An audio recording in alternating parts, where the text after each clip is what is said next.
skills in selection, her skills in organization, her social skills, if I had talked about how much I admire her, I'd have to go out and she'd give me another lecture about boundaries. So I won't, so I'll just let her speak.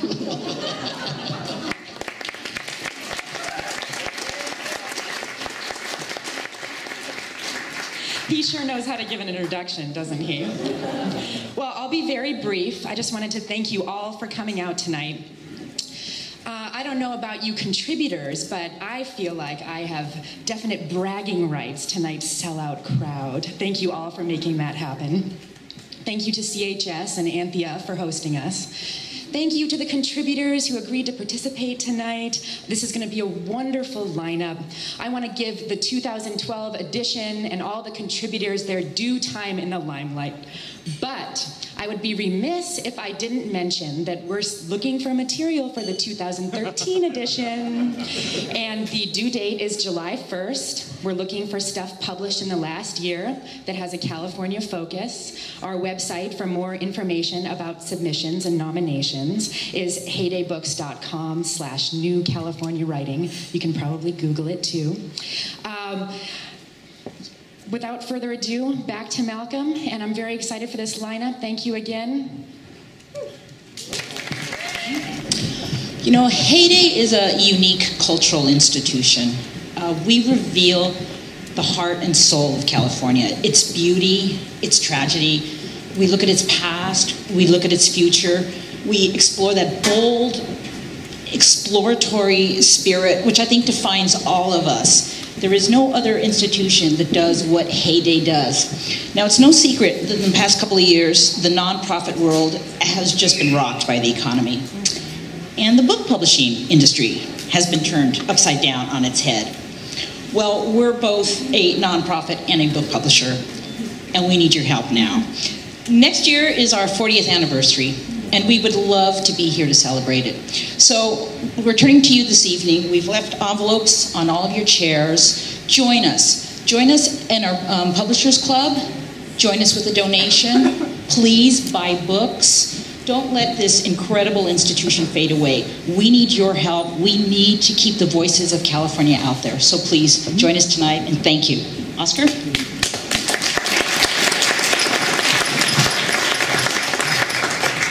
For tonight. So what that means is I'll be introducing really briefly each of the readers tonight. I believe there are 10 of you reading tonight. You each have about 4 minutes. If you go over 4 minutes, there are blow darts. And they don't hurt, but they're extremely effective. So please do bear that in mind. So without further ado, let me introduce our first reader. We're going by alphabetical order. Just so you know, it's not like we're privileging anybody specifically. Our first reader tonight is Angie Chau. Angie. Yeah.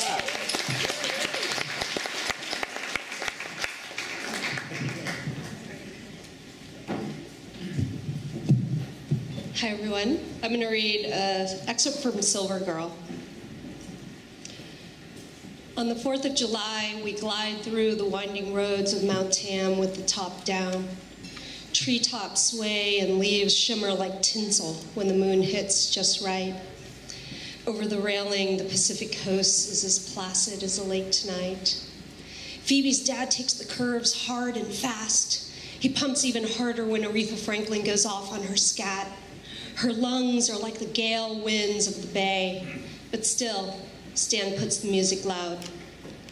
He's a jazz musician. He plays trumpet. He's deaf in one ear from his years next to his speaker.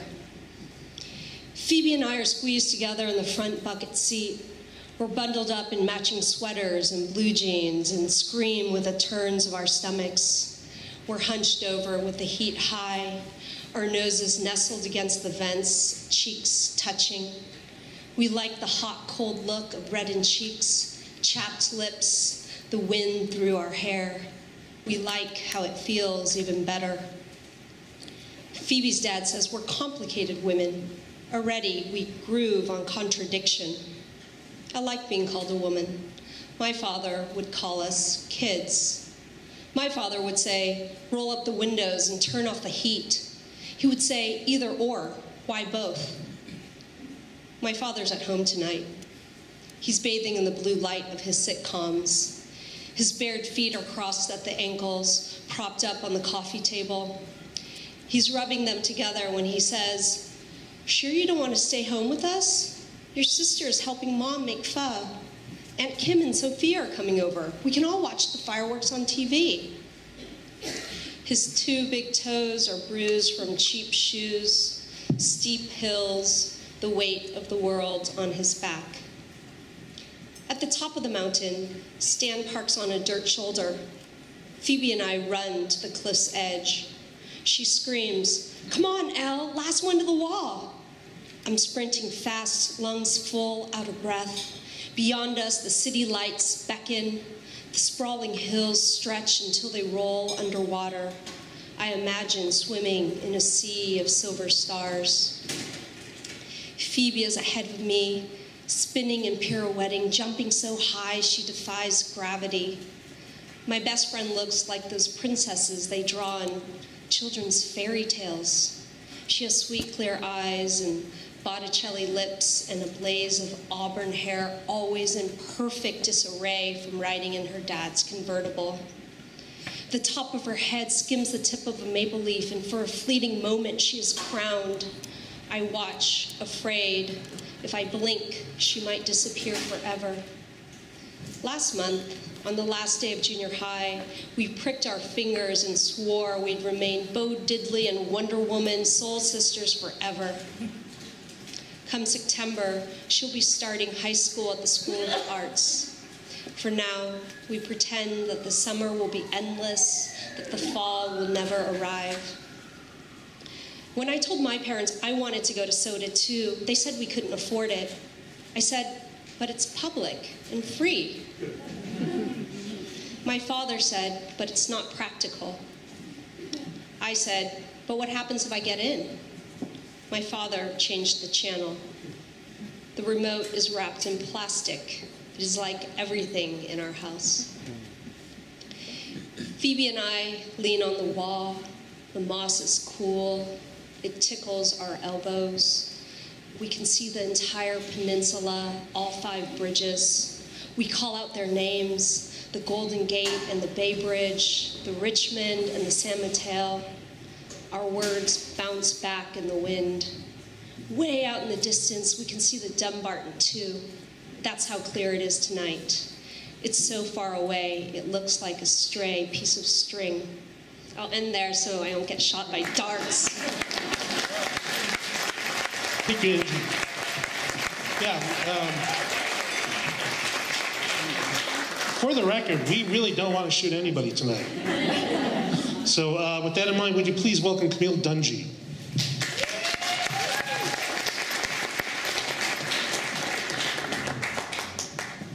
How do you do? Oh, no problem. Thank you, Oscar. Thank you, everybody who came out tonight, and thank you especially to each and every person at Heyday Books for this book and for every amazing book you make happen. I am stuck to the podium. Okay.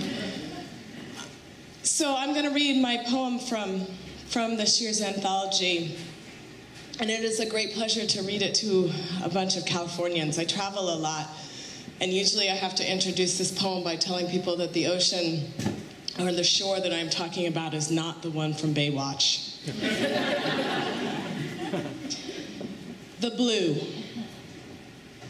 One will live to see the caterpillar rut everything they walk on. Sea cliff buckwheat cleared, relentless ice plant to replace it. The wild fields bisected by the scenic highway, canyons covered with cul-de-sacs, gas stations, comfortable homes. The whole habitat along this coastal stretch endangered. Everything, everyone, everywhere in it in danger as well. But now, they're logging the one stilling hawk Smith sights. The conspiring grasses, shh, shh.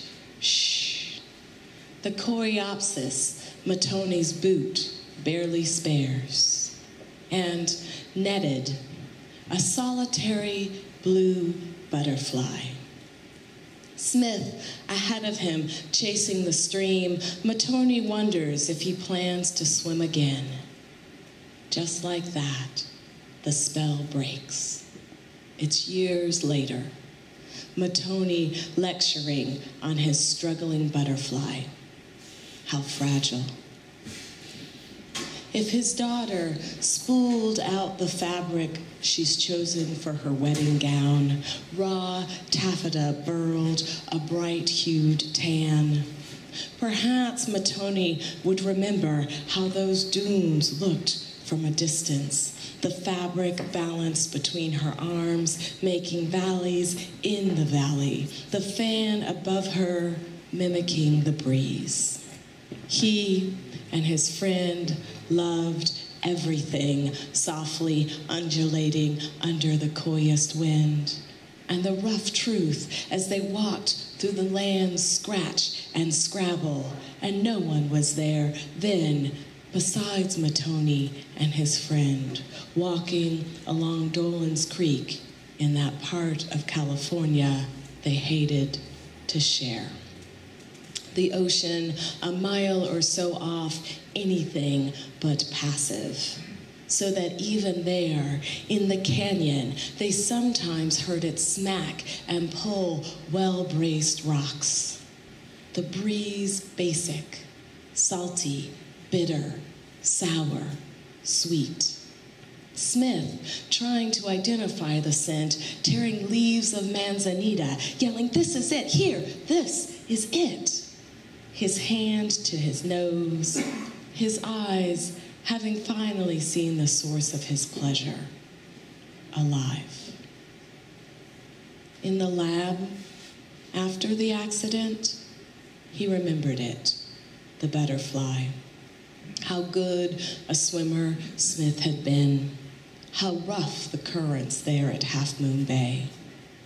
His friend, alone with reel and rod, Matoni back at school early that year, his summer finished too soon.